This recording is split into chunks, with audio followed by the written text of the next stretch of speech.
So a really common question that gets asked is how long should we rest between sets? And it's a really tricky question to give a clear answer on because, like anything, it depends on the context. So for starters, we could assume we're in the gym, but then now we're actually doing home workouts, so straight away it gets tricky.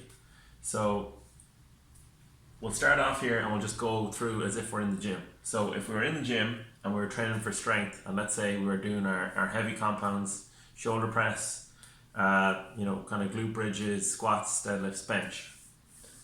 If your goal is to build strength, you want to be maximally recovered, and by maximally I don't mean like 100%, but I mean pretty close, as recovered as you're going to be before doing another set. All right, so that will usually take anywhere from 1 to 5 minutes. So if you were to do 4 sets of 8 reps, on the first set you might need 1 minute to recover to perform a full 8 reps of a compound set, but by that 4th set you might need the full 5 minutes. Okay, and just like your nutrition, you want to be flexible with your training as well. You want to make your life easier and give yourself a range of your system that you're operating within. Okay, so your rest periods are no different. All right. The problem with the home workouts is it's harder to train for strength because we're not going to be lifting enough weight. So I would almost discourage people from resting 3 to 5 minutes doing home workouts, assuming the intensity is a lot lower and you're doing like lighter weights, lighter intensity, and closer to kind of like bodyweight training. Okay, because the set is simply not stressful enough to warrant 3 to 5 minutes rest. Okay, and I know people would say, oh, but I did a load of lunges, or I did whatever, and I was really tired and I needed to rest. And it's like, yeah, that's fine.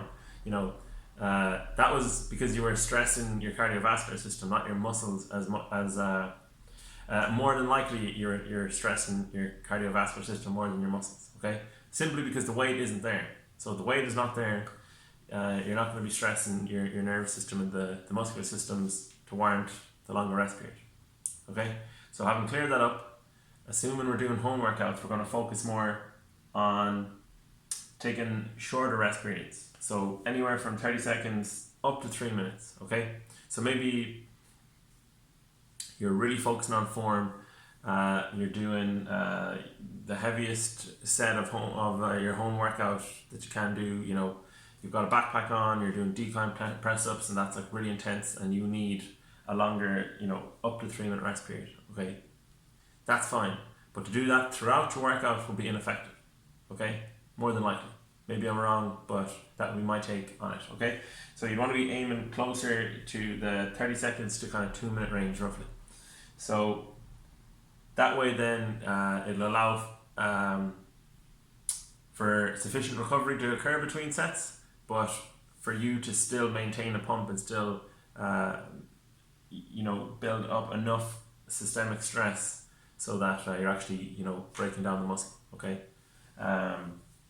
then supersets, so that would be doing 2 exercises back to back and then taking a rest. So it would be something like you might do pull-ups and calf raises. Okay, 2 exercises that don't overlap, that you can do back to back comfortably. Then you will rest. Okay, so there's different definitions of supersets. That's why it's kind of like tricky to understand how would you be taking no rest between a set and how does it go up to 90 seconds. Okay, so if you're doing your pull-ups and your calf raises, you might take anywhere up to 90 seconds. Okay, if you're doing one exercise where you're trying to finish off your workout and you're just doing 2 exercises back to back just to kind of get a pump and to just kind of exhaust the muscle fully, you mightn't take any rest. So maybe you're doing something like an arm day and you're doing curls and you're doing bicep curls and you're doing dips. You mightn't take any rest because you're just trying to fully exhaust the muscle. Okay, and that would be more common in your home workouts because the intensity won't be as high. So you'll have to go and do different techniques. If you're training regularly and you're really focused on trying to build muscle, you'll have to get creative with how you train, and you might drop down the rest period to none at all. And I wouldn't recommend that. That's a rare workout that requires that, and if you were to do that too often, you'd run into recovery issues. Okay, so that just gives you an idea of different rest periods. But in general, for home workouts, just to keep it simple, 30 seconds to 3 minutes, okay, depending on how you feel, how early it is in the workout, the type of exercise. So if you're doing a compound exercise, go towards the 3 minutes. If it's an isolation exercise, take a shorter rest period. Use trial and error, so as in, be aware of how you feel after taking the different rest periods. If you took too short a rest period, make a mental note of, okay, I need a longer rest period going forward. Or if you took too long, I actually kind of went a bit cold, or I felt like I had to re-warm up again, getting back into that exercise. And then another thing is, different people have different muscle fiber compositions in their body. So that will, mean that it's it could be very individual specific. So keeping a record as well of your rest periods, for certain exercises, your main priority exercise that you're focusing on, maybe if you have a weak body part or you're trying to get stronger in a particular movement, that's another way to kind of optimize your rest periods. Okay, so there's a load of different ways you can come at it. When we all go back to training in the gym, this could change again, and as you get stronger, as you get more experienced, the rest periods will change as well. So for example, if you start to lift more weight, you'll have to take longer rest periods because it'll be taxing your body more. So there's a lot of things to consider, but just to keep it simple, give yourself a range and take note and learn from your mistakes, and then progress and hopefully build more muscle over time.